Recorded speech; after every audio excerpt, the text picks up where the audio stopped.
شمع خان مسز خان ایک موٹی عورت تھی جو اکیلی ایک الگ تھلگ مکان میں رہتی تھی۔ اس کا اپنے بارے میں یہ خیال تھا کہ وہ ایک اچھی عورت ہے۔ وہ اکثر اپنی سہیلیوں کو بتاتی کہ میں بہت مہربان ہوں، لیکن خود کہنے سے تو کوئی بھی مہربان نہیں ہو جاتا۔ ایک دن ایک آدمی نے مسز خان کے گھر کے دروازے پر دستک دی۔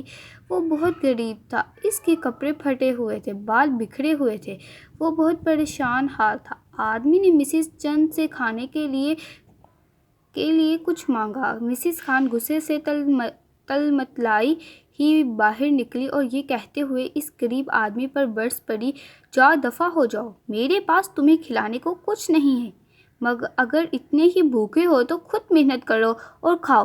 یہ کہہ کر اس نے زور سے دروازہ بند کر دیا اور وہ غریب آدمی بند دروازے کو حسرت سے دیکھتا رہ گیا۔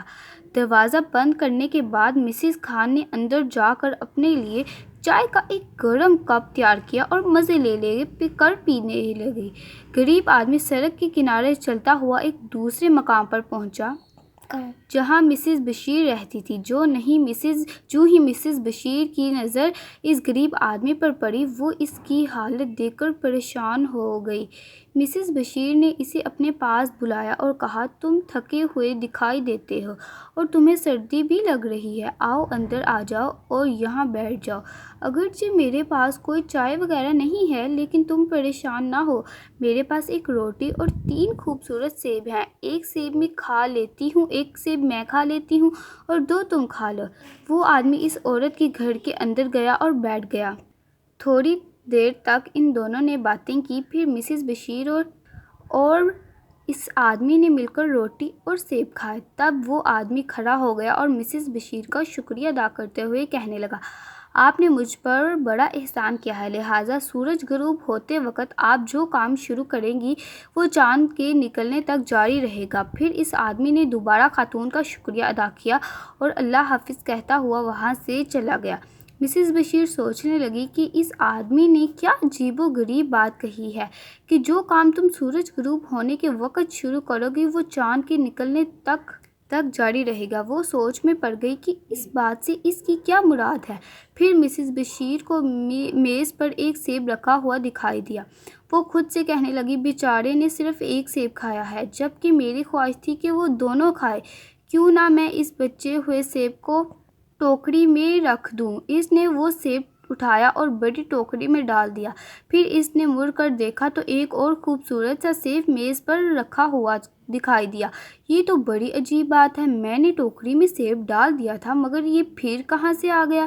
اس نے وہ سیب اٹھا کر پھر ٹوکری میں ڈال دیا اور مطمئن ہو گئی، مگر اس کی حیرت کی انتہا نہ رہی جب اسے میز پر ایک اور سیب رکھا نظر آیا۔ جب وہ سیب ٹوکری میں ڈالتی تو اسے میز پر ایک اور مل جاتا۔ اب مسز بشیر سمجھ گئی کہ اس آدمی کی بات کا مطلب کیا تھا۔ وہ ٹوکری میں سیب ڈالتی رہی یہاں تک کہ چاند نکل آیا اور پھر میز پر کوئی سیب نظر نہ آیا۔ اب اس کی ٹوکری سیبوں سے بھر چکی تھی۔ دوسرے دن اس نے وہ سیبوں سے بھری ٹوکری بازار میں جا کر بیچ دی۔ اس طرح اس کے پاس بہت سی رقم آ گئی۔ مسز بشیر کی سہیلی مسز خان، جس نے اس غریب کو دھکے دے کر نکال دیا تھا، اس نے جب مسز بشیر کی سیبوں بھری ٹوکری دیکھی تو حیرت سے اس کی آنکھیں کھل گئیں۔ اس نے مسز بشیر سے پوچھا، یہ تمام سیب تم نے کہاں سے لیے ہیں؟ تمہارے گھر میں تو سیب کا کوئی درخت بھی نہیں ہے۔ مسز بشیر نے اسے پورا واقعہ سنایا کہ کس طرح اس نے اس غریب آدمی کو کھانے کے لیے روٹی اور سیب دیے تھے اور کس طرح اس نے شکریہ ادا کیا۔ مسز بشیر سے تو کچھ نہ کہا، لیکن اپنے دل میں فیصلہ کر لیا کہ اب کی بار وہ بوڑھا آئے گا تو اس کو خوب پلاؤں گی۔ اگلے دن وہ بوڑھا دوبارہ آیا۔ مسز خان اس کو دیکھ کر خوشی سے پھولے نہ سمائی۔ اس نے بوڑھے آدمی سے درخواست کی، مہربانی کر کے میرے گھر کے اندر آئیں، میں آپ کی خاطر مدارت کروں گی۔ بوڑھا گھر کے اندر آیا۔ مسز خان نے اسے پینے کے لیے چائے اور کھانے کے لیے بہت سے کیک دیے۔ بوڑھے آدمی نے بہت سے کیک کھائے اور بہت سی چائے پی۔ تب وہ کھڑا ہو گیا اور مسز خان کا شکریہ ادا کیا۔